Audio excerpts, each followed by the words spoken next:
Great. Good evening, fellow Toastmasters of District 120. It's again a pleasure to host you all for yet another insightful and educational TLI event. And I'm very glad to announce that we are in the 53rd TLI event for this specific Toastmasters year. And I'm really happy to have our world champion with us, Toastmaster Mike Carr. I would like to recognize him. And also I'd like to recognize the presence of our trio who joined us in today's session. So the agenda for today's session, we will be having an address from our district trio, followed by the session by our very own world champion, Toastmaster Mike Carr. To start with, I'd like to call our district director. To introduce her, distinguished Toastmaster Gayatri is a technical project manager by profession and a public speaker by passion. She loves technology and holds a post-graduation degree on artificial intelligence and machine learning. For the past 10 years, she has been associated with Toastmasters and has served various positions at the club, area, and division level. She has served as an area director, division director, and District 120 logistics manager, District 120 club growth director, District 120 program quality director.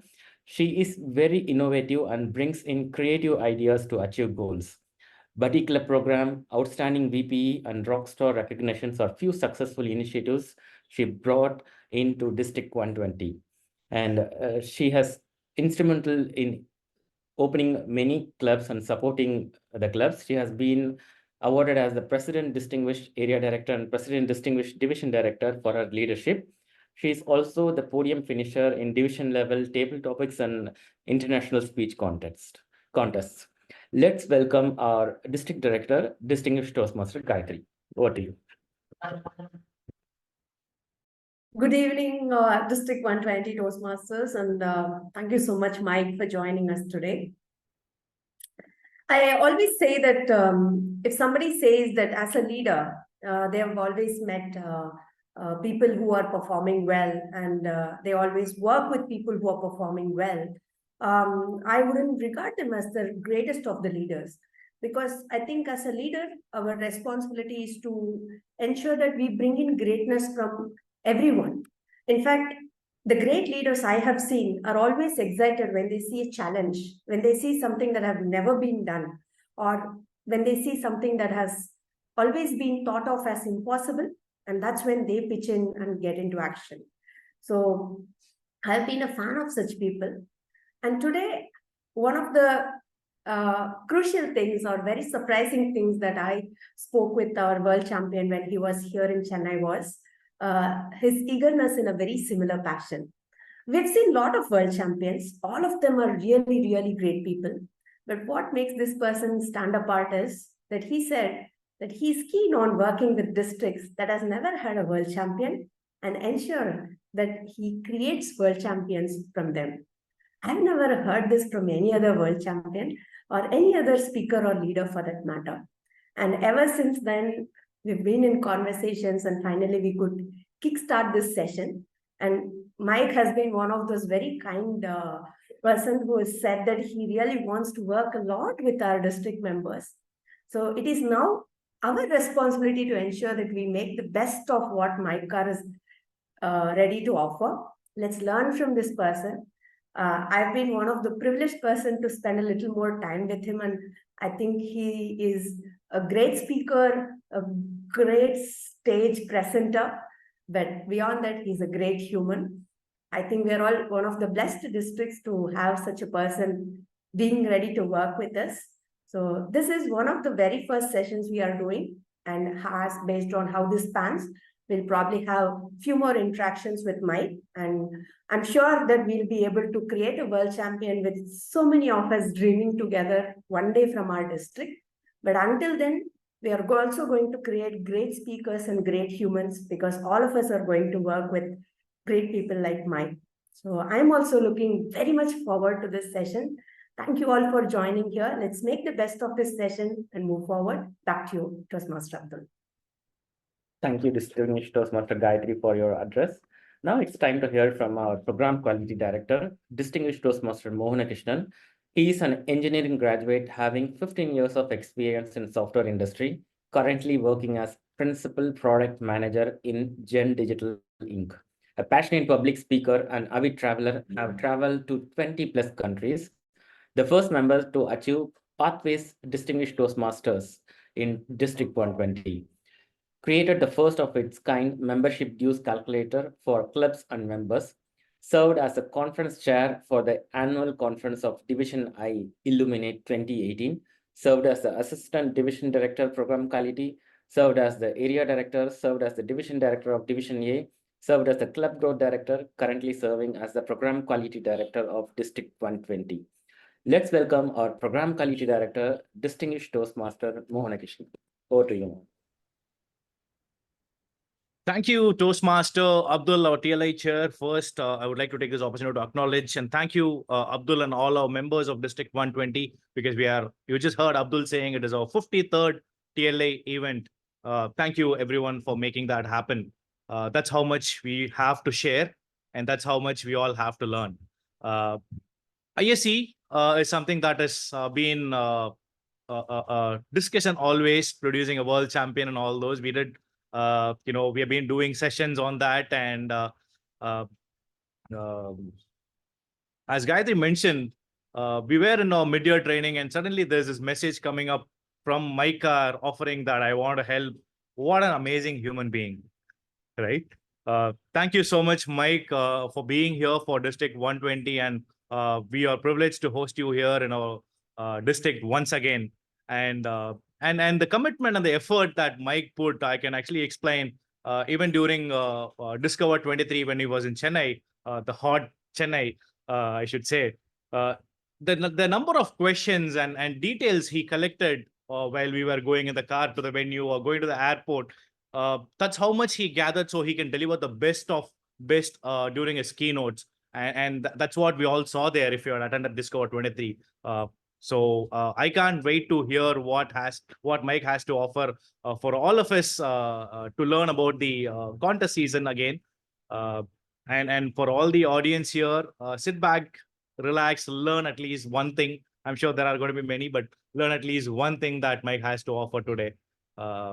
With that, let's do what we love and do a lot of it for District 120. Over to you, Toastmaster Abdul. Thank you, distinguished Toastmaster Mohanakishan, for your address.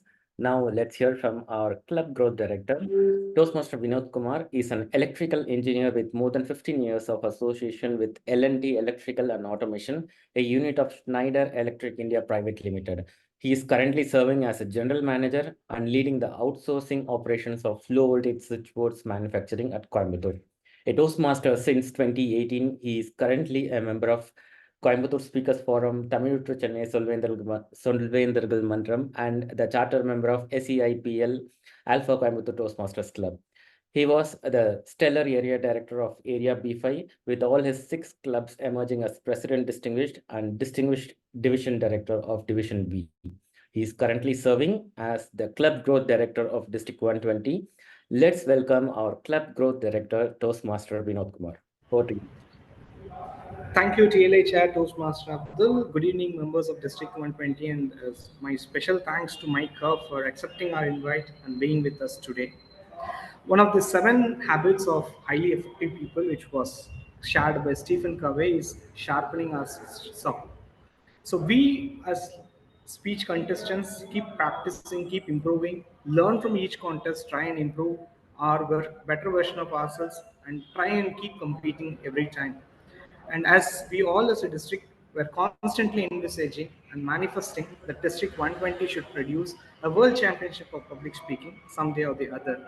With so much of us manifesting together, we again have another remarkable experience from Mike Carr sharing with us, and what are something that we all need to focus further to improve better and to be better version of ourselves as a speech contestant. Along with you all, I'm also eager to learn from Mike Carr today to be a better speaker and to be a better leader. Let's welcome him once again, and wish you all the very best in the learning. Let's enjoy the learning and be a better version. And thank you so much. Back to you, TV Chair Abdul.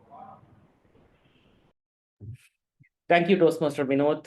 Now, without any further ado, it's time to hear from our world champion.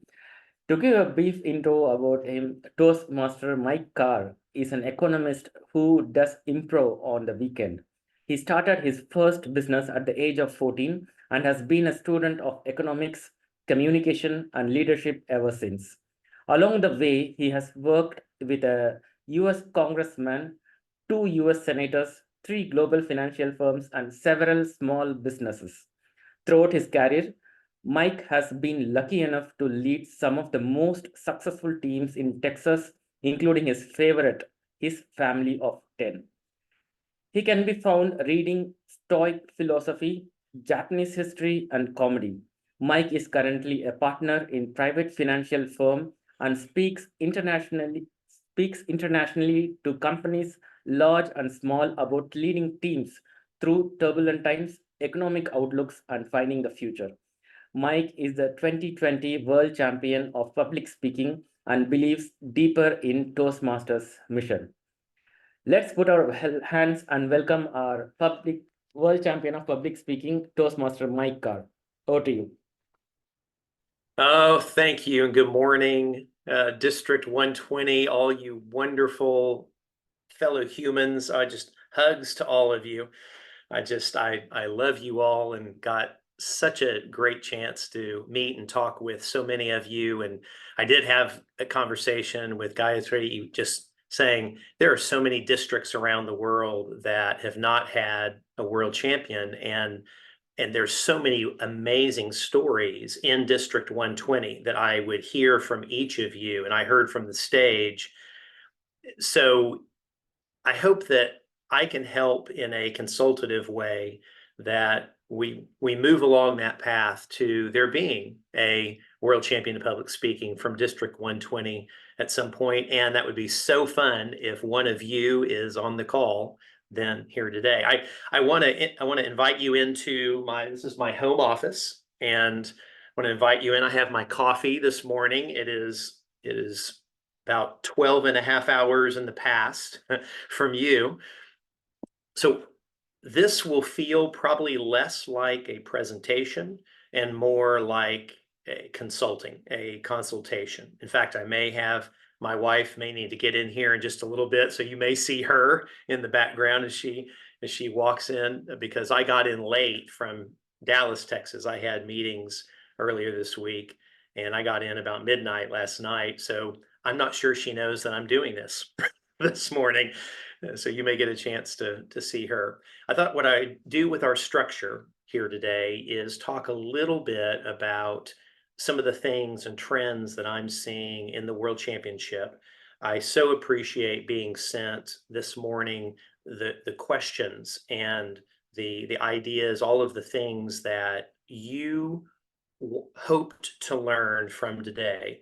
And so in our structure, I want to talk a little bit about current trends, what I have seen be successful with someone when they begin writing a speech that can take them to the World Championship, and then also spend the rest of our time going through some of the questions that I was sent, and then we'll open it up for questions at the end of our period and ask any about that. So please, make your notes, keep list of your questions, and if this is helpful, I'm glad to do this a number of times through the contest season, and then as we move on and looking at your writing your speeches for this season and then in the next season also. So I will start with one of the expectations that was on the list that I was sent. They said, what would you like to get out of today's session? And someone just said, fun. I cannot applaud that more. Yes, let's do that. I would suggest any of you who want to become the world champion of public speaking, always keep in the forefront of your mind, this is fun, because we don't get to live on this planet forever. And if it's all just about hard work and the next achievement, all of the data and research shows that we get to the end of our lives and we look back and we say, well, when did I have fun? When did I spend time just on the richness of life? This contest can be one of those things because you get to take an idea. We've all been able to take an idea, and it is an idea that has changed us personally. We get to share that idea with a number of our other fellow humans so that they can be changed. But then we get to take that same idea and build an entertaining package around it where it is enjoyable to receive for those in our audience. And when that is enjoyable and it moves people, a few wonderful things happen. We actually get to change the life of someone else. We work on a speech that makes it better. We see how our speeches are better. So whether we're going to go speak to industry, speak professionally, speak in our companies, or just with our families, we see what really resonates with people. And that just happens to be the kind of speeches that judges will vote near the top of their ballot. So fun, let's have it, and start there. And whoever wrote that down, thank you very much for saying that. If those of you on the call who are in the middle of this contest season, the first thing I would suggest to you is if you do not already have 2 speeches, that you go ahead and write 2 speeches. So even if this is your first year, I saw someone said, this is my first year doing the ISC International Speech Contest. This is my first year doing the ISC, and I just want to see what it's about. There's a gentleman named Craig Valentine who, in his first year doing the ISC, he went all the way to the end and won it. So I would encourage you to be prepared. In the International Speech Contest, for those of you that don't know, you can use the same speech all the way up through the semifinals. Then, when you make the finals, you have to change speeches. And there have been way too many people in the history of this contest that were surprised that they made it onto the finals and they did not have a second speech written. And they spent 2 sweaty nights trying to write a speech that they could give on the world stage. You don't want that kind of pressure. So write 2 speeches now. If you are certain you will not make it to the World Championship stage this year, then the purpose of the second speech is to have one that you can work on next year. But the enjoyment of writing it while stress is limited is so much better, and that it leads to part of the fun. So where do we get our speeches? Where do we mine them? A lot of people that was some of the questions that I was seeing, where a lot of people were asking, how do I find speech material? Where do I begin? And you'll hear different things said by different world champions. And I'm just going to tell you what I see working in what judges are voting for, and then also what worked for me. The story has to be the core of your speech. And I would suggest that all of you start there. And we're going to talk a little bit in just a minute about what story do you pick and how do you find your story. But in every speech of mine that has gone far in the contest, it all started with one story, and then the speech evolved over time through all the different levels as I got different feedback, as I saw how the audience reacted to different things. And that is one of the beautiful parts of the speech contest. You have to operate in faith. Just keep walking forward in faith that if you write out your speech now, it will not be the same speech when you go to the semifinals.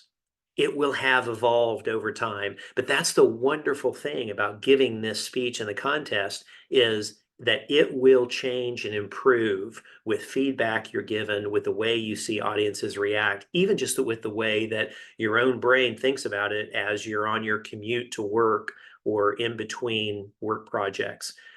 The speech becomes better over time, but just operate in faith that if you write it out now, if you massage the story, it will evolve into a speech that can take you to the semifinals. So let's talk about the story. The story has to be the core of the speech. When I made a run to the finals in 2020, my first speech was a speech called Blue. And it was about a friend of mine who died in high school, but her death was not the key part of the speech. What really was the key part was the way that she changed the lives of all of us around her because of the way that she looked at life. And then once she had already died, she had an illness, a heart condition that we all understood, or we all realized after she had died, that she always knew that she was not going to live very long. And she never talked about it. What she did instead was she lived every single afternoon, every single moment to the fullest.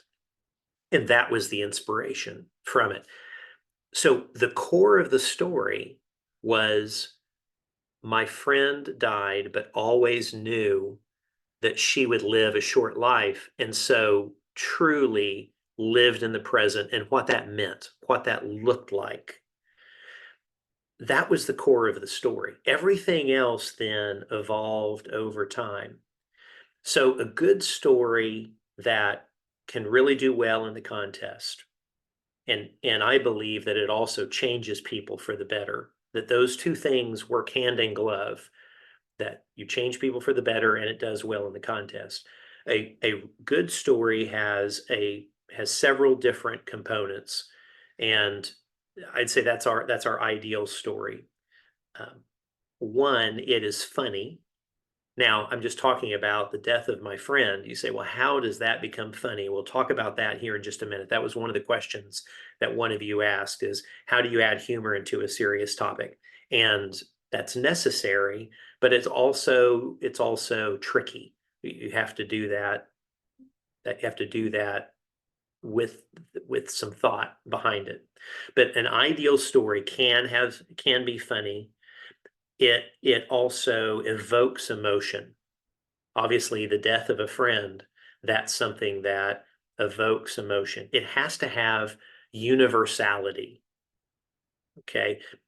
It has to be something that everyone in the world can empathize with, that we've been there. Either if we haven't been there, that we can imagine being there. So let's take this story, the death of a friend.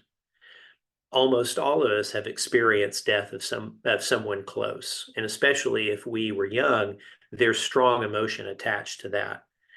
That evokes strong emotion, and that allows us to teach something at the time. So evoking strong emotion, universality, it teaches a lesson. It introduces a guide. I'll talk more about that here in a second. And it created change in you. So let's talk about introducing a guide and creating change in you. If people asked, several of the questions were asked, how do I get my subject matter? I would change that a little bit to say, how do I find my story? And I'm going to ask you to either I'm going to ask you a question, and I'm going to ask you to either write it down or think about this for just a minute. And you may want to, I'm going to give you some time to kind of journal out if you want to. If you're writing things down, if you take just a minute and write down, what are 5 or 3, whatever you get to, of your most strongly held beliefs? And I'm going to pause and let you think about that or write those down. What are 3 or 5 of your most strongly held beliefs?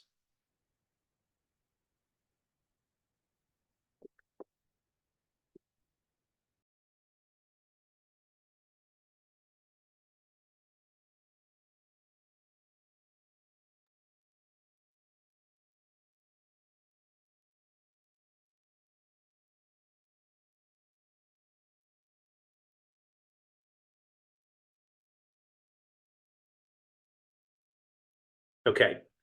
So if you have your 3 to 5 strongly held beliefs there, look at one of them and really ask yourself, why do I believe that? Now, where I'm trying to go with this, when I did this in 2020, right after I won, I did a lot of these conferences around, and we would make them interactive that way. And we can even do some of this if you'd like to in an interactive way.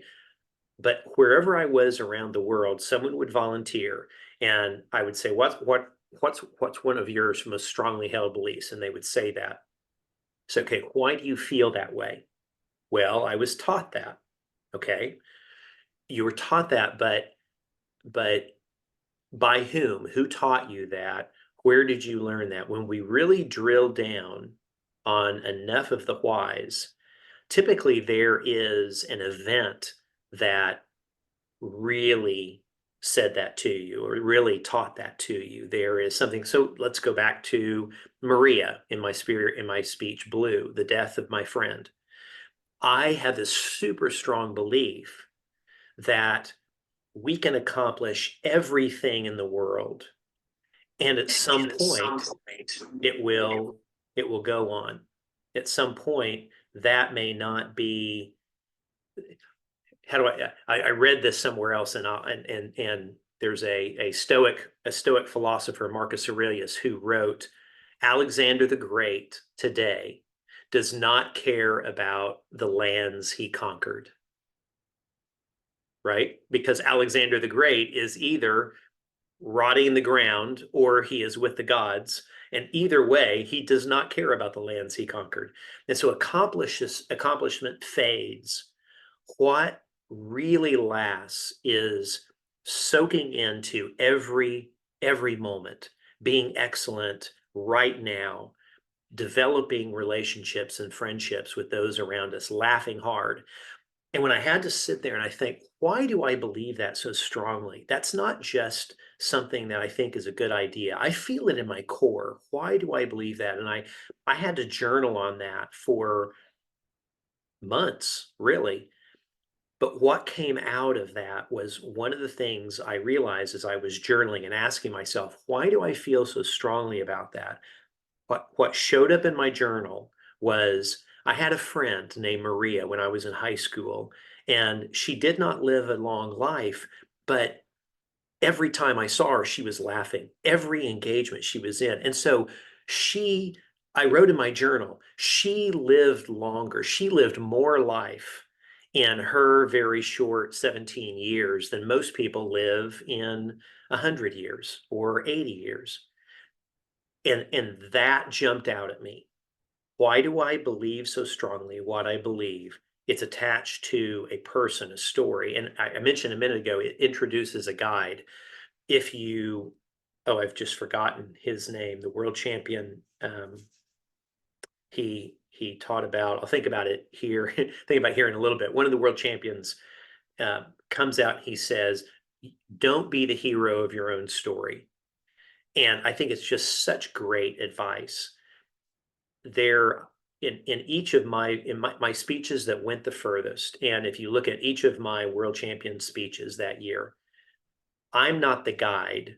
I introduce you to someone who affected me, who changed me. So the hero is the audience, and the guide is Maria, and then Mrs. Montgomery in the speech that won the world championship. That way, judges are not having to fight off, oh, Mike sounds like he's being arrogant, teaching me something, or Mike is sounding prescriptive, or Mike is trying to is speaking down to me. I'm not at all. What I'm doing is I'm telling you about this person who changed my life. And these are the lessons that I learned from Maria and Mrs. Montgomery. And they so impacted me that I suggest that you can learn the same lesson from Maria and Mrs. Montgomery. So a good story, again, it evokes strong emotion, it teaches a lesson, it introduces the audience to a guide, It introduces teaching that can help them to improve their lives, and humor. How do we add in humor? The easiest way to add in humor is to remember why the brain laughs. The reason our brains laugh is that our brain gets surprised. We think that in a sequence of events, it's going this way, and right at the end, there's a hard turn, and people start laughing. In my World Championship speech, I was saying, I was coming home from school, and I laid on my bed, and I sat there. I was I had broken this projector. My parents were going to have to pay for it. I ran to my room and I just laid there dreaming of Norway. Well, when I said dreaming of Norway, you're thinking that a lot of members in the audience, of course, it was on video, so I didn't hear the laughter, but a lot of the people and friends of mine and people that I ran into, they said, when you said Norway, or a little bit later, when I talk about Norway and I say, so I drifted off dreaming of swimming Norway. When I first said Norway and then swimming to Norway, people told me that was a shot out of the blue. I was not expecting that. And it just made me laugh so hard. That's one of the easiest parts of humor.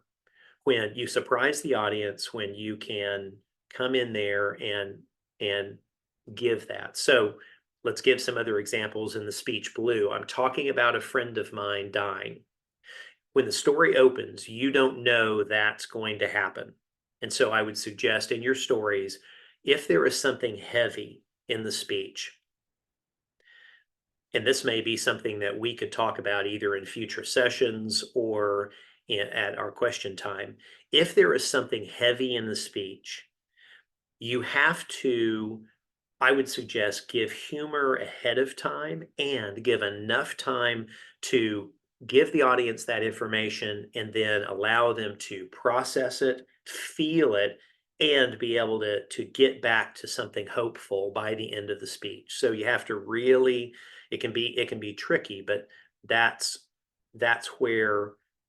ideally how that goes. And so in the speech with Maria, I know that she dies, but the audience doesn't know that when the story opens. And so I start with stories talking about my friend who is so fun and so funny and is so quirky that if you remember in the speech that she's a friend of mine and we are running around and then out of the blue, she just kisses me for no reason. Well, that's kind of shocking. The audience kind of leans forward and go, what is, what's going on here? And there can be some humor. So I would suggest you put the humor in front of something heavy because the audience then can be laughing. It also then creates the strong emotion whenever you come to the heavy part, because the brain does the same thing with surprise when it's something sad. Someone one time asked me, they said, okay, in a speech, I want to make my audience laugh, and I want them to laugh, and I want them to cry. So how do I build a speech that allows the audience to have that journey, have that experience? And I would suggest that something that surprise is your friend. If you really work with this idea of surprise, it can create humor and it also creates strong emotion. In humor, there was a t-shirt that my daughter one time had where she said, I love surfing. I love surfing big waves, small waves, and the boys lacrosse team. All right. Well, that's kind of funny. I saw several of you smile when I said that. That's that idea of the brain is surprised, right? Big waves, small waves. Our brain expects us to say medium waves, but then we turn and we say, the boys lacrosse team surfing something completely different in context, we kind of go, all right. And the more we set it up, that's why it's called a setup and a punchline, because the more we set it up, the more our brain is is assuming we're going in this direction. And then the harder the turn, the bigger the laugh. The same concept works when we're talking about bringing strong emotion. Because if we're being zany and happy and I'm having fun with my friend and it's crazy and she's kissing all the boys and I'm saying, what's going on with that? And then all of a sudden she died in surgery. There is a quick turn, it's a surprise on the brain, but because it's something sad, then the effect on your audience is their eyes will tear up and they will feel that emotion. And so it can be fun and fun and fun, and then surprise, sad, silence. And then you can begin to teach them. So if you play with that idea of surprise, some other resources I would suggest you look at is go and look at several of the comedy specials on Netflix. You might go look at some of your favorite comics. I would suggest you go watch a comedian that you have seen before at least once, and especially if you've seen it twice, and then pull out your remote and not just watch the special, but every time you laugh, pause it, stop it, back it up, ask yourself, why did that make me laugh? Why was that funny? What did she just do? And make notes. And don't let it go, because the first time you ask yourself, why did that make me laugh? You may look at it and say, I don't know. Back it up again, look at it again, write out the structure.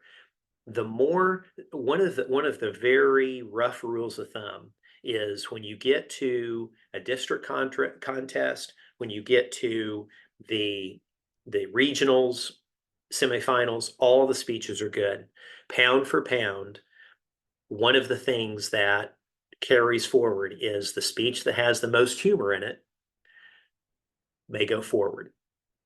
And so humor becomes a big component of the World Championship. Now, let's talk about that particular piece, going from district to region to semifinal, regarding humor and structure.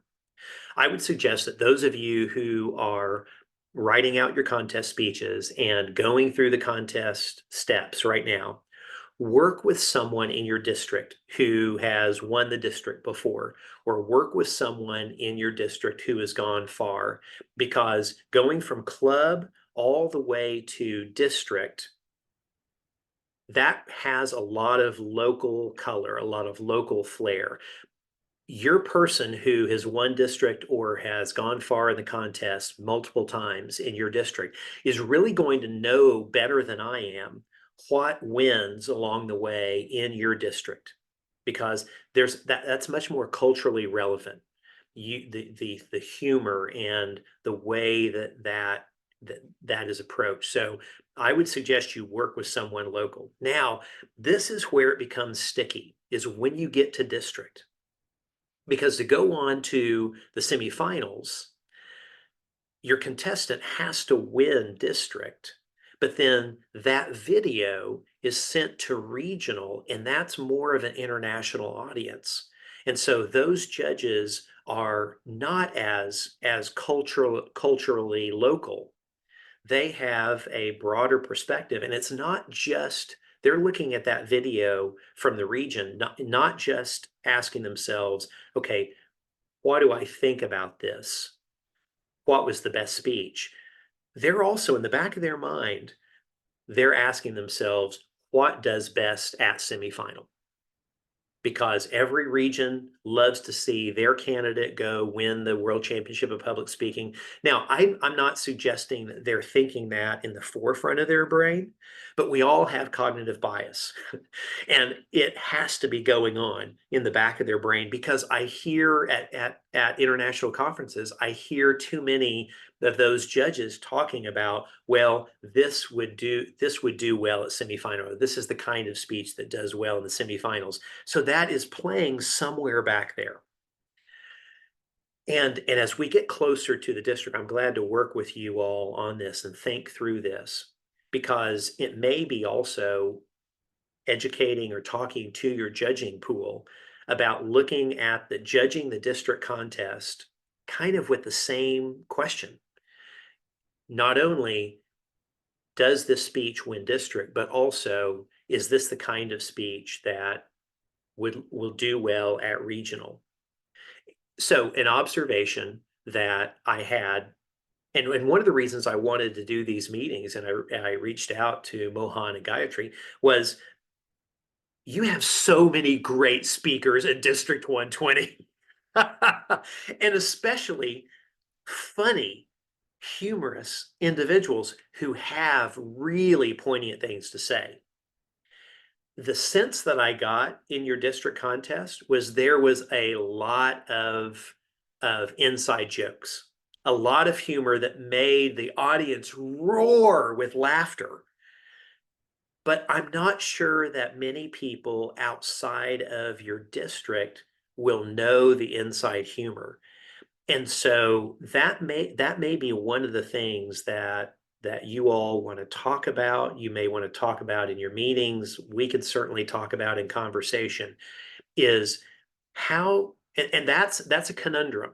That's a conundrum for me when I think about it, is, and I think you as speaker, that would be hard coming up to a district, because if you build a speech that could win at semifinals, is that speech really going to win at district? And you have to win district before you can get to semifinals. And so that may be a multi-year process where, judges understand that. It may depend on, how you want to approach that. And if any of you are offended by my even suggesting that judges should judge a speech by something that could make it to go to semifinal, I'm okay with the conversation. I'm okay with you telling me, Mike, I don't agree with that, because you are a wonderful, loving human, and I am too, and I think we can talk about things like that. But I think for districts that have not, like District 55, I think we have an unfair advantage. We have had 3 world champions, but there is part of it is the same style that wins at semifinal wins at district here. I don't think that says anything good about District 55.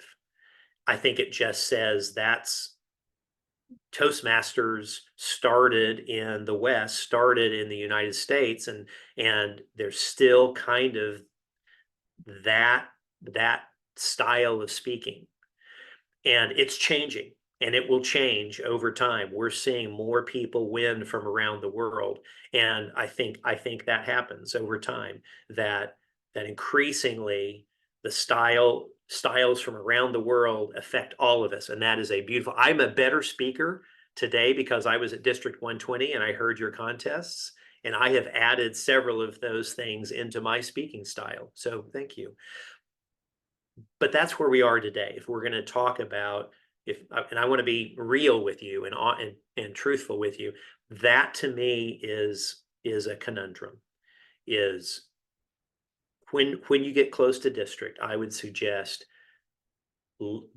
adjusting a speech that can win at district and also win at region to go on to the semifinal. And my suggestion, the way that happens, is be really zeroed in on the story, making the humor universal about the story, and having a universal truth that goes forward. So I'm gonna pause there. I guess open up for any questions, or I can go.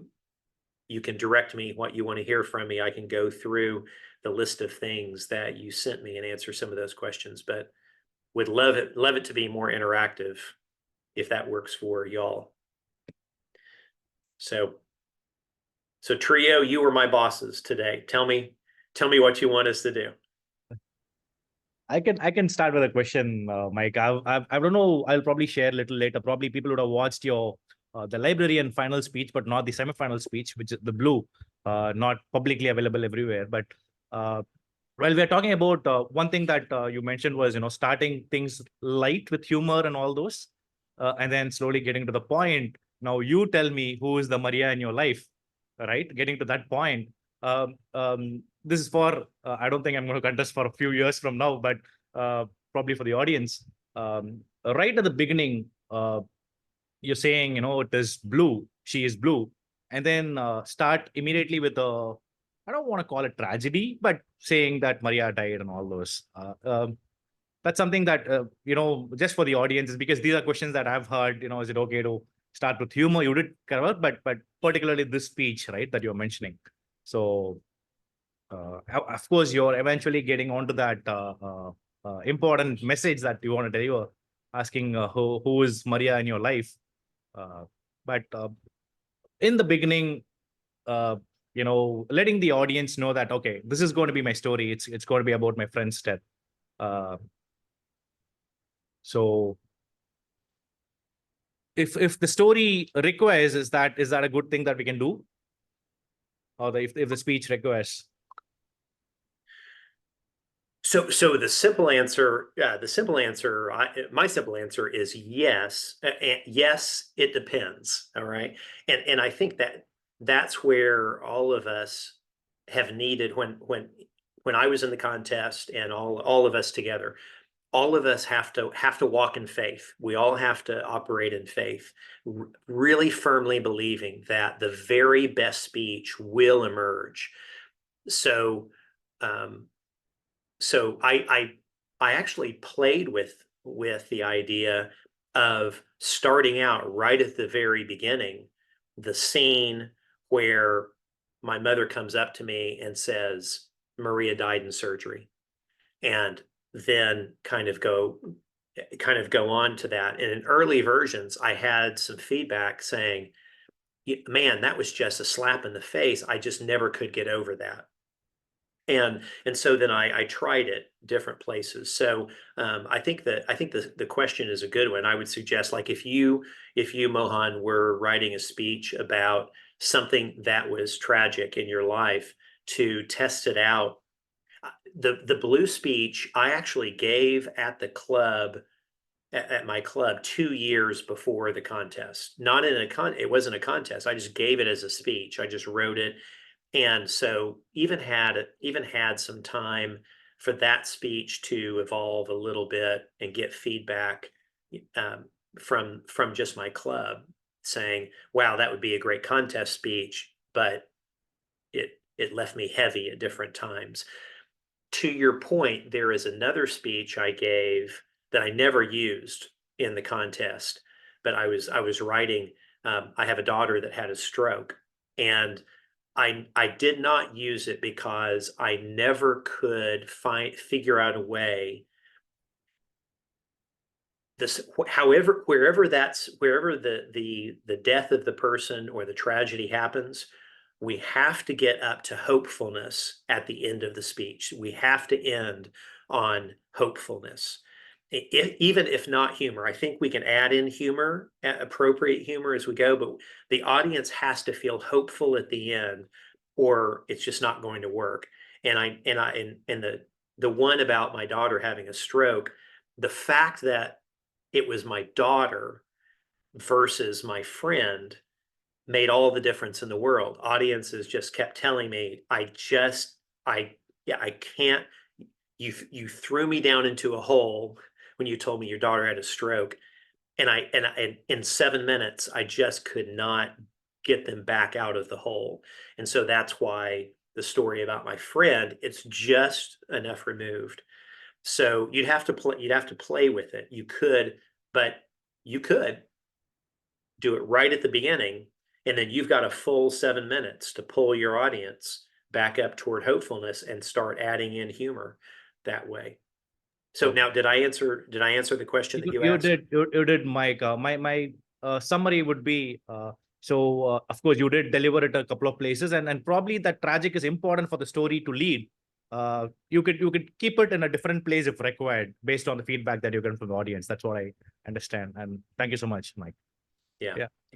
Ultimately, another reason I liked the news of her death landing somewhere in the middle was because it gave that sad surprise to the audience, and I did have a lot of people tear up. But it also was about the part in the speech when judges and audience minds begin to wander, and because it was right there, it immediately brought them back into the speech. So, but that was not just writing it the first time. That was based on a lot of feedback that I got. Super, Mike. Yeah. Thank you. Hey, thank you. We have a hand raised by Arunmari. Arunmari, you can unmute and ask the question. Good afternoon or good evening, Mike. Arunmari here. Hello, hello. I have a question. When you're writing an ISC speech and I already have a pain point, a tragedy or whatever, what if I'm not able to draw a conclusion which is full of hope, but something that has led to a transformation to the person who got affected? Is that okay? Or do I have to give that element of hope to the audience as well? All right. Sorry, I had something pop up on my screen. And so do you mind repeating the question? I had to shut it down from Teams, and we're not even on Teams. I don't know why that popped up, but so I apologize. No worries. Do you mind repeating that? In an ISC speech, when I have a pain point or a tragic event that has led me to a place where I feel miserable in life, from there, though I'm not able to build up hope, it has transformed me as a person in one way or the other. Is that enough as a message for an ISC speech, or should it be in such a way that it has to be hopeful for the audience? Did it transfer? Did it? Did that change you for the better in any way? It took me a long way to change, but it did. I did change, but it was a negligible amount of change. Would you say that negligible amount of change was for the better, or was it just change? The negligible amount of change initially was, I couldn't realize the change, but in the long run, it was for the better, yes. But initially, it was not something that was very evident in me. Okay. So how do I conclude a speech like that? So as long as it is a change for the better, now I think, well, I'll finish my statement. As long as it is a change for the better, then I would say it can make a good ISC speech.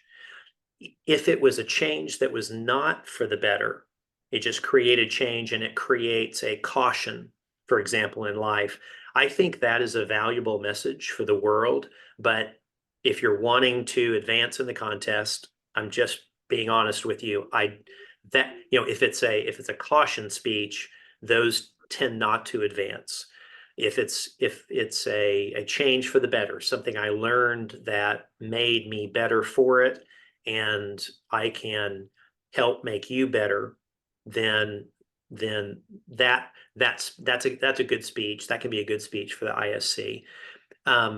Now the negligible part, let's talk about that, is that it may be a negligible change for you, but for someone else, that could be a very substantial change. That could be a big change, a large positive effect. And so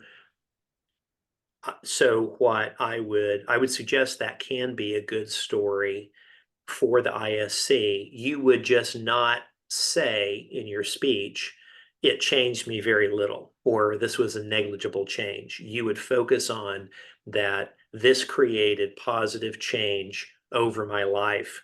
And even the fact that maybe it took a long time, that could be a teaching message, is that in this day of microwave food and groceries that we call and we want to arrive at our house in an hour, or traveling halfway across the world on a face to face on a Zoom call. We want instantaneous results. That some of the best results take time. That can be a good message too. But I would, and without knowing specifics, I would need to dig down further. But really focusing on the positivity of the change in your life, and also the teaching moment of sometimes the best lessons take a long period of time. That can be a good speech. Okay, what else can I? Thank you, Mike. One more question. On a speech where death is involved, where I'm not able to provoke any humorous element in the speech, won't it make the audience and the judges a bit heavy on the subject because I'm not able to pull in humor? You said in a speech where death is involved? Yes, it's about death and how I overcame my aunt's death. So it led me to depression and all this stuff. But in that case, wouldn't it make the audience and the judges a bit too heavy? And wouldn't I, even though I have a message, if I'm not able to deliver it across, will I not be able to make that impression that I really want to? Right. Your intuition is correct on that. There have been a number of speeches. So I'll just tell you, I've had a good amount of tragedy in my life. And a lot of those instances never made it into speeches because I just was not able to figure out how to come up to being hopeful and adding humor in there yet. So then I just abandoned that subject and went on to another subject where I could figure out how to get humor in it. But yes, I think the simple answer to your question is yes. If you're not able to get humor into that topic, then that speech is probably too heavy right now, and maybe best to keep working on it. I would suggest you do keep working on it because there are great lessons there, but then also look at other speeches or other topics, other stories. Thank you, Mike. Thank you so much. Yeah. We have a question raised in the chat by Manvi. Mani, would like to unmute and ask the question? Sure. Hi, Toastmaster Mike. My Hello. question is, I'm not at all into humor and I cannot do it. And you said it is the initial and the very important part of any specific speech that we have to deliver, specifically when we have to take a steep turn towards something like something serious. So how can I implement it as a beginner? Right. Great question. Great question. So let's talk about just valuable speeches in general. And we've been talking about today speeches that, how do you craft a speech to win the World Championship of Public Speaking and go far in that contest. And humor in that context, for the contest, humor is, I'll say it this way, to go far in that contest, humor is almost vital. It's almost something that you have to have. I've seen examples that have done that without humor, but they're few and far between. But in a lot of other contexts, like in work and in communities and for associations and teaching, person to person, there are a lot of amazing speeches out there that don't have humor. They have a really wonderful teaching. And in that, I would say really focus then in on building the story, crafting the story, taking the audience on a journey that they're going to enjoy, that includes the way things smell and the way and the fine details as you're telling the story of where you were and like there's this, I heard a speaker one time that was talking about this conversation that he had with a husband that was losing his family, and he kept talking about the husband sitting in a cafe and the smell of the coffee, and the husband picking at the gingham tablecloth on that, and it kept coming back to the pattern of the tablecloth. And it was a wonderful story, no humor, and it really kept us engaged.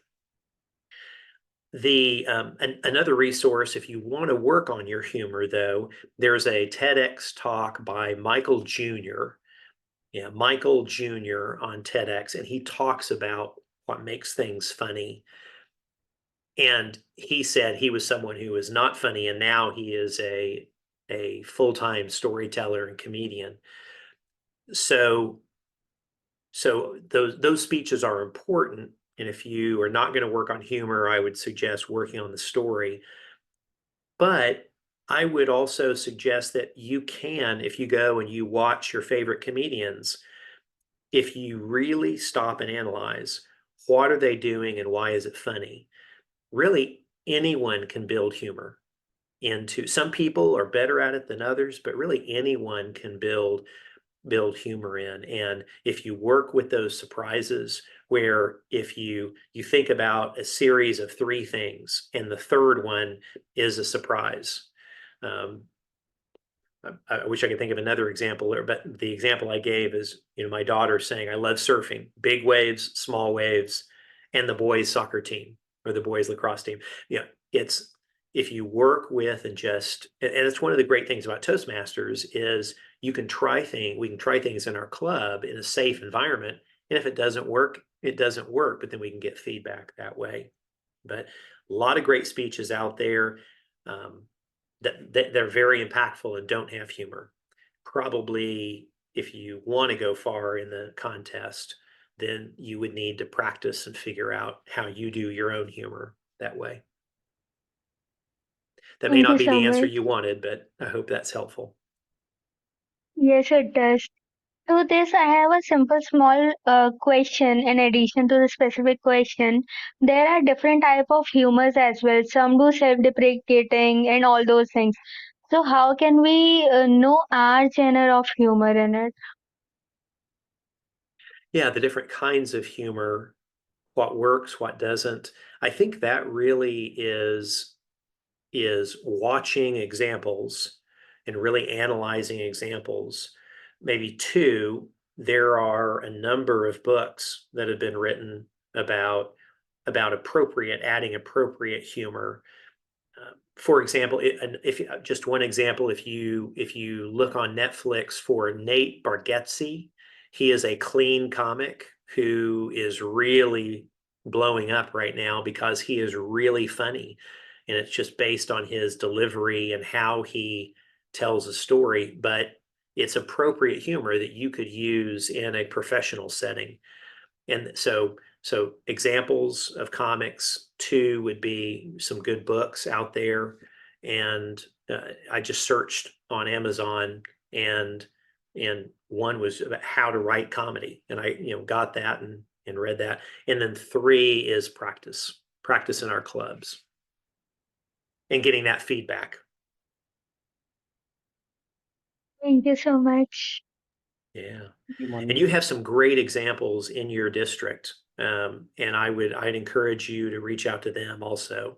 You have some really funny people who write excellent humor, and they could help you as fellow Toastmasters. Thank you, Mike, for the answer, and thank you, Manu, for asking the question. Next, we have Srividya raised her hand. Srividya, go ahead.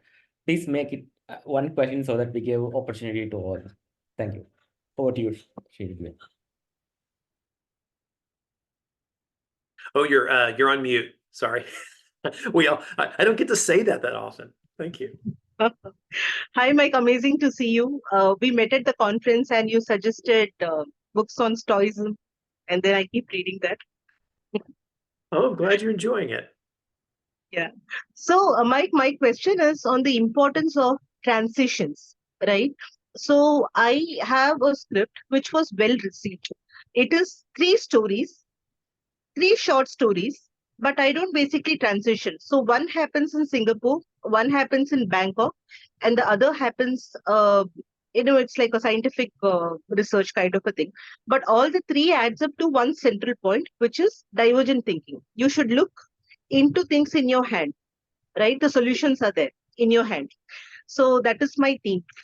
So how important do you think it is to have transitions? Because these three, uh, it is connected with one point, and I'm just going to have the suspense in the end. Do you think that works, or we must have a transition for one idea to flow into the other, or timeline to flow into the other? Oh, there's so much great stuff in that question. So let me answer directly, and then I'll add on. I think the transitions may be important. I'm going to answer this from the perspective of an ISC speech, assuming that assuming that you would ask the question, how do I write this that it would advance in the contest? Toastmaster judges love anchors. And the anchor is essentially a transition. So the speech that Mohan referred to, the speech about my friend who died in high school, it was called Blue. And the word blue, things that were blue, were the transition. And just for context, she had a heart disease. That, you know the speech, okay. So that the reason I landed on that was because I was looking for, that was a way the speech evolved over time. I was looking for an anchor that would create cohesion through that. And Toastmaster judges, they love the rules of three. They love anchors through a speech, unless it becomes tiresome. And that's hard to tell. That's why you get a lot of feedback through the contest. I think so the risk to me, not without hearing your speech, where transitions become really important to me is when in a speech someone's giving multiple stories, and I as a judge am I'm fighting, thinking, how are these all going to come together, or what do these all have to do with each other? And so I think it becomes really important, if you don't have tight transitions, that you let the audience in a creative way know at the beginning, ultimately, here is where we're going. So I got some feedback that I had a contest speech in 2013 that were two different stories, and I just got feedback early on, the audience saying, I didn't know where that was going, because I just started out with a story. So what I added in at the beginning was a question that was the thing that the audience, that it was going to be the takeaway at the end of the speech. And that's really all I had to do to let the audience know. You close the loop. So you post the question and the feedback loop, you closed it. Okay. Right. Now, I'm going to go beyond your question, and use that speech that I was talking about as an example. Ultimately, I had to drop the other stories and really just expand one of them. And I would suggest to you to really consider that, because a 7-minute speech is really short for 3 stories. And I just don't know if I have, I would just say in almost every story, there is more detail. You can build more humor if you take the best one of 3 and expand it out to where you tell that story for 4 to 5 minutes, and then you make the point to the audience in 2 minutes. So I've just every speech that I've had in the contest that has had more than one story, especially or certainly more than two, I've just gotten to the point with feedback and everywhere else that it was a better speech once I picked one story and really expanded it, gave more detail, told the story in an entertaining way, added in humor, made it hopeful. And so that would be my challenge to you. Only, you'll know best, but that would be my challenge. Thank you. Thanks a lot, Mike. Yeah. Thank you, Mike. Next, we have Toastmaster Arun. Go ahead, Arun. Hi, Mike. I have a couple of questions, but I'll keep it short. The first question is, when you win or lose, say, for example, you're placed first or second in club level, area level, there are still a lot of recommendations keep coming in from a lot of Toastmasters. How do you balance it out in getting the right ones into your script? That's the question number one. Maybe you finish it off and then I'll ask the second one. Yeah. Okay. Yeah. I would say in the early part of the contest, you want to listen. Well, one way to kind of make it so sorry, I've started the sentence 3 different times. I'm going to finish it. In the early part of the contest, I think you want to listen to the people who are most local. All right. Now, that's probably people who have won your district or have gone far in the contest before. And that's who I would listen to. You're going to get a lot of feedback from people who could tell you how it makes a great speech in industry or out in the community. But those district winners on the call, I think you would agree with me that there's a different kind of speech for a Toastmaster contest. Toastmaster judges are looking for a certain set of things that may or may not work out in the world. And so you do have to be discerning. I'll just borrow this answer from Darren LaCroix. I heard him say it best, is listening to everyone about asking them, how did it make you feel? When did you, so how did that make you, and they give you feedback, how did that make you feel? When did you feel really deep? But narrow the way you're going to change your speech into people who have won your district or have consistently gone pretty far in your contest, or people who have been judges, consistently, because those are great. A lot of times we don't know who the judges are, but there are those who are at, like club, for example, they say, I've judged several different, division and district contests, and here's my feedback. If you hear an idea from someone off the street, for example, and it sounds like a good idea, then I would recommend bouncing it off a district winner to say, again, is your purpose to go far in the contest? Bouncing it off, someone there locally. Then also borrowing from Darren LaCroix, I have seen a lot of people take a lot of then local feedback when they're going to the semifinals. And when the contest,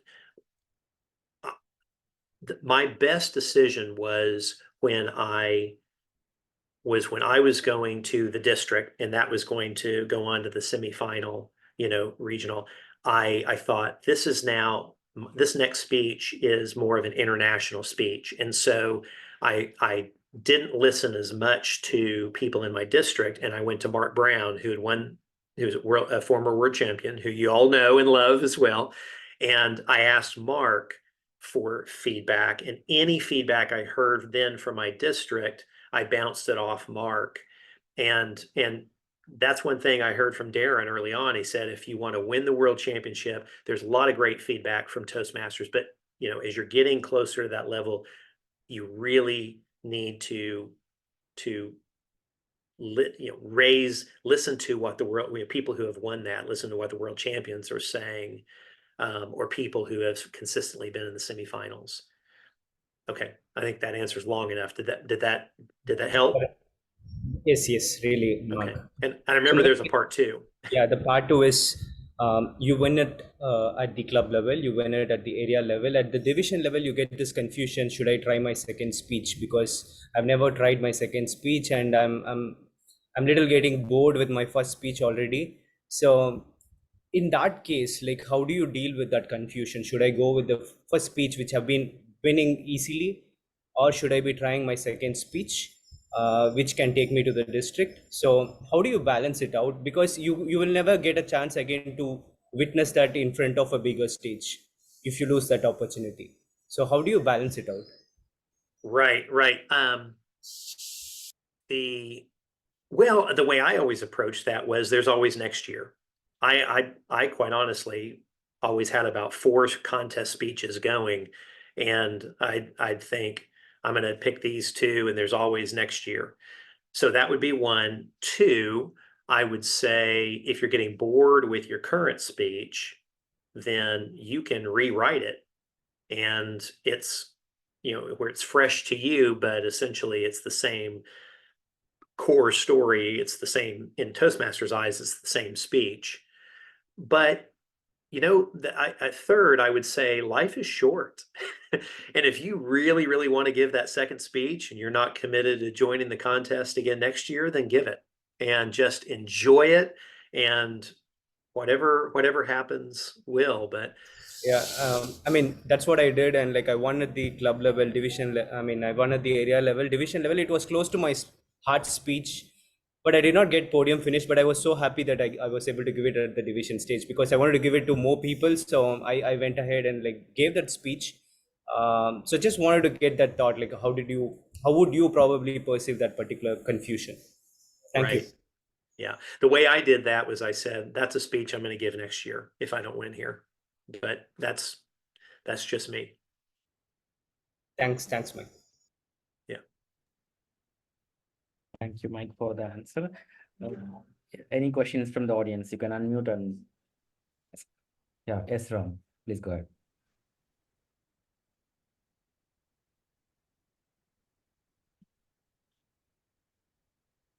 Ram Kumar, I think you're on mute.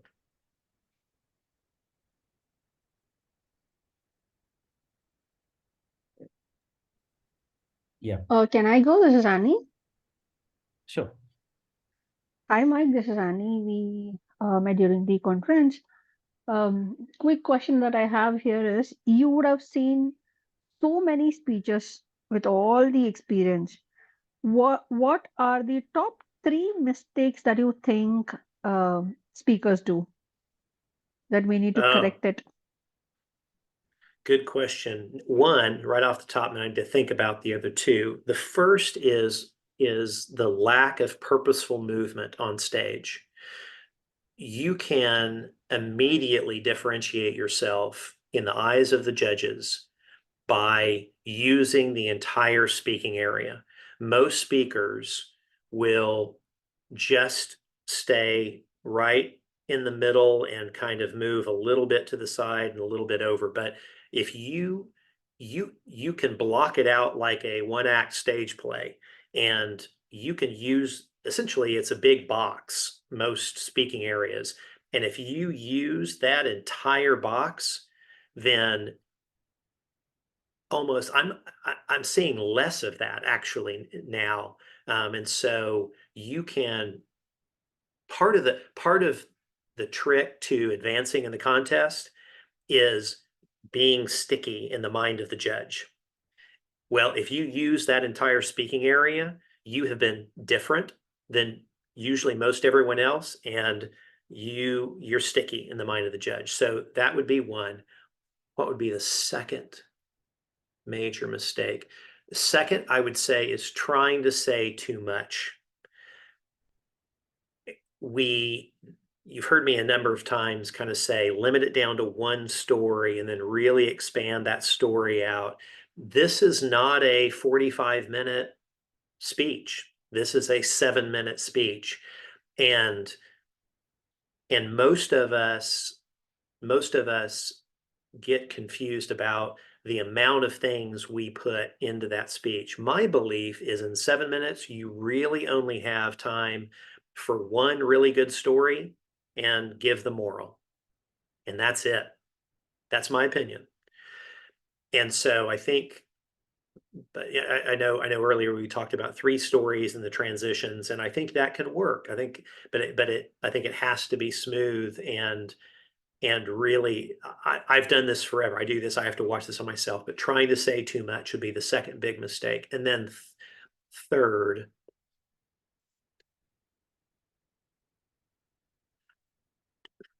is speaking at the audience rather than to the audience. We spend a lot of time appropriately in Toastmasters talking about body language and vocal variety and how we do things. And that's really good because it takes someone who is really afraid of speaking, and it helps them be a better speaker pretty quickly. It's a great structure. But when it comes to the next level, and I would say the contest is the next level, in today's environment, it's not about the stated or the static oratory. It's really about having a conversation with the audience. And I see too many speakers who it looks like they really, in their mind, they got caught up in the craft of creating the perfect speech rather than just coming out and having an entertaining dialogue with the audience. So that would be the third. And that third one, that's tricky. That's hard to get all the time, but it comes with practice and it comes with giving that speech. So yeah, those would be the top 3 mistakes. Thank you. Thank you so much. Thanks for the question. Thank you. Ron, you raised your hand previously. Please go ahead.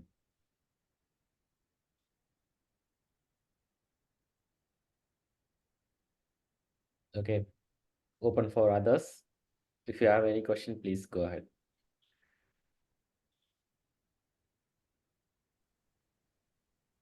Actually, one common thing that we have been seeing over the years. One second.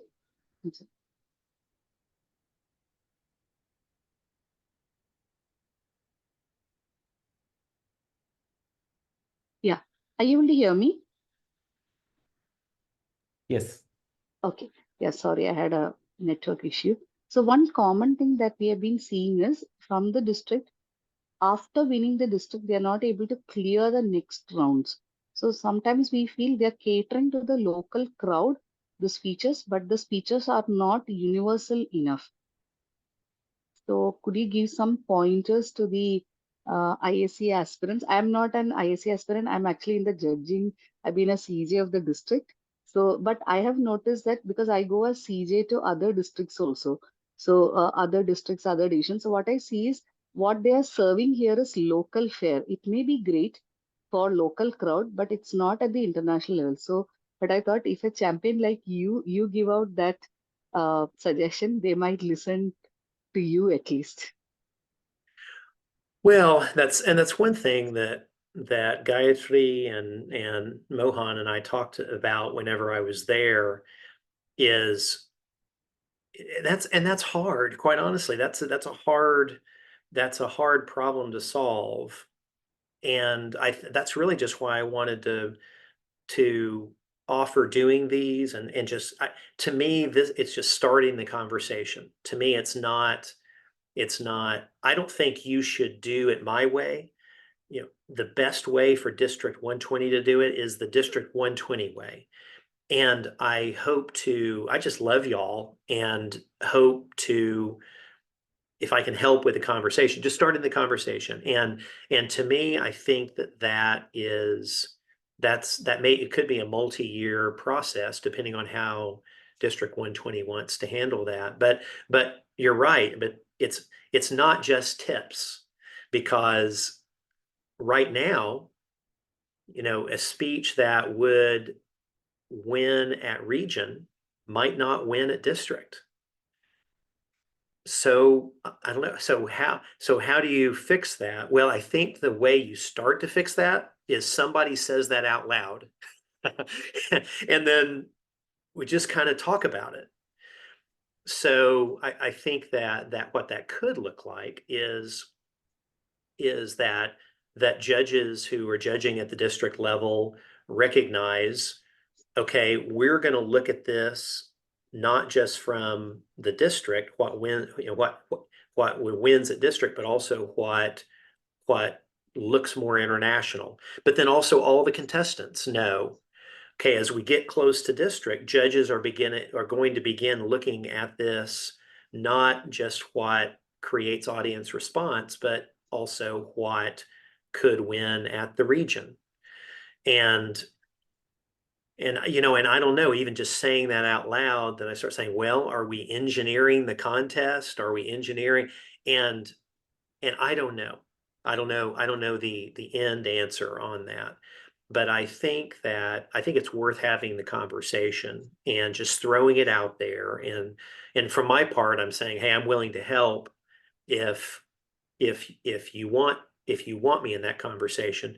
But if you want to have that conversation internal to yourselves, then I'm fine with that also. Just glad to help how I can. But I think I don't know what the end answer is. I believe, you know, in faith, we were talking about walking in faith. I firmly believe that you know, District 120 and other districts are going to get there, and that Toastmasters as a group is going to evolve over time. You know, that regions, I think maybe that's even, I want to have more of these conversations for regional judges saying, you should take into account that this is a district video that was for a local audience. And so maybe there are some things that, you know, they should take that more into account rather than, you know, than just thinking what transitions on best to the semifinal stage.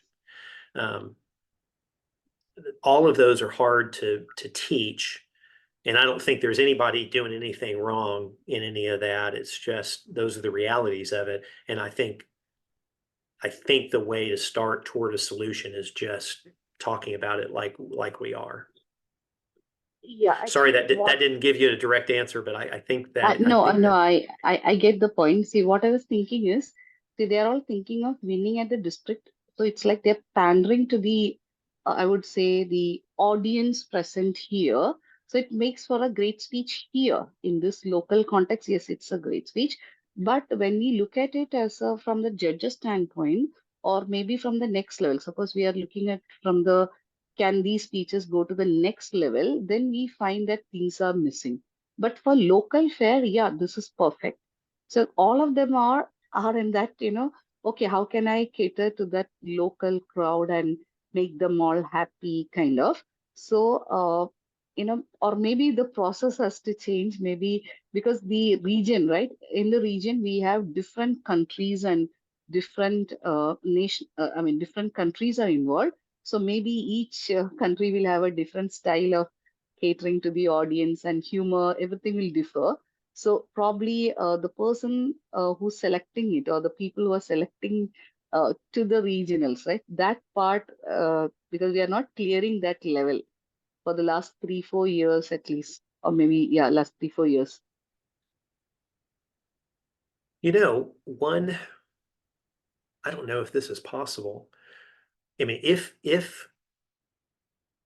the winning speeches at region, I wonder if each region would make available the video of the winning speeches, make it available to all the districts in the region. So then it's like fair. a competitor analysis you're recommending, like a Sorry, duo. I mean, these say that again. You're recommending them to do a competitor analysis, as in each district who could be your competitors, look at all their speeches and why they won at the region, do like a reverse analysis, like using the ballot or maybe the judging criteria. Yeah. I think we're saying the same thing, is, and I just don't know if that is allowed right now, or available.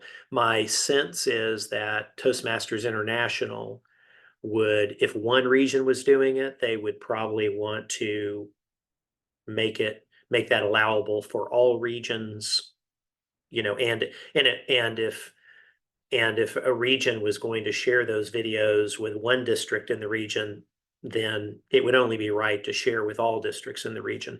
So, your trio, they're at higher levels than I am, and so they would probably they would either know or have those or have those conversations. But I think that could be beneficial if Toastmasters International would allow that, and it could be uniform. And then you could see, okay, what is different about the speeches that are winning at region than the speeches that are winning at district. And then those contestants could make their decision. Do I want to change my speech for the district or not? So that's a good discussion. Thank you so much, Mike. Actually, we are over time. It's 1 minute over the planned time. Micah, would you like to take one more question, or do we have a hot stop?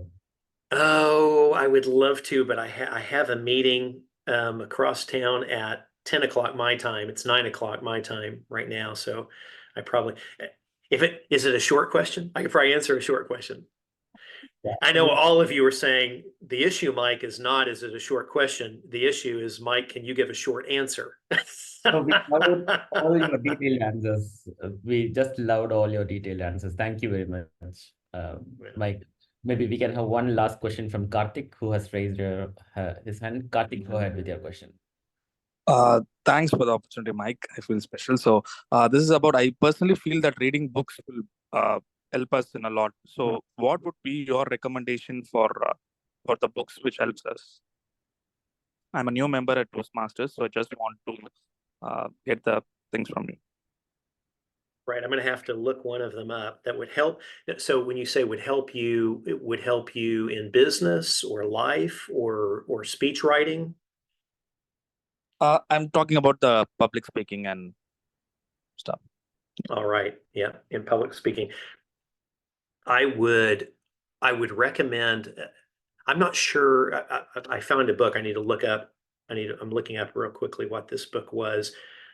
More than books, though, I actually find most helpful some individual speaker videos that I'm working a lot on humor, and so that's one of the things that I'm trying to add in. And so Michael Jr.'s TEDx talk, I actually know him a little bit, and he talks about what humor is, but just watching what he does, it's unique. He speaks very much in his own style, but really deconstructing what someone does is really good in terms of good just writing.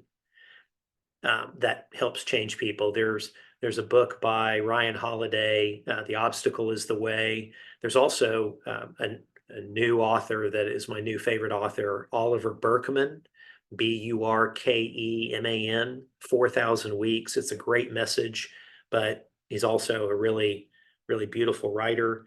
And then I'm looking up, there's one on comedy. I think it's How to Write Comedy. Yeah, I'm unfortunately I can't find it right now. I'll try to find it and maybe send it over to you all. But I just went on Amazon and looked for comedy writing, and it came up as a workbook, and it was really good about, it was not funny at all, but it was, this is what is funny to the brain, and talked about how to write comedy. Thank you. Thanks a lot. Oh, you're very welcome. That was a relatively short answer, wasn't it? Yes. That's the reason I joined Toastmasters, was because I needed the timer. I talked way too long. So thank you for the red box, where it's right up here for me. Great. Thank you very much, Mike. Do you have any closing remarks? Nothing like a remark. One thing that I want to just add to Manju. It's not just Manju's question. I think all of us have that. I think it's about going and experimenting out there. Manju, we were able to. Of course, Mike was not there in Bahamas, but in Nashville. We were able to see the other speeches that got selected to semifinals from District 41 and 124, or 120. Yeah, 124. So we were able to see that, and that's something that a question was raised during last TLA event as well. My point would be go out, experiment, and let us know what works and what is that one formula that will take a result. And all of us have to experiment that and then do it. So, yeah.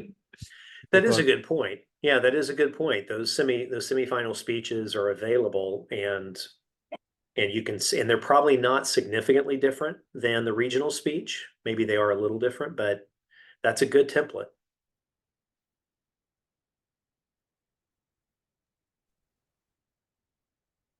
Yeah. And no closing comments from me. Just love all you fellow humans. Hugs. I'd love to help how I can, and I wish I had an inexhaustible time. but yeah, would love to help your district in any way I can. Thank you very much, Mike. And I would like to urge you all to give a round of applause to our world champion, Mike Carr, for his time for us. Thank you all. I'll adjourn today's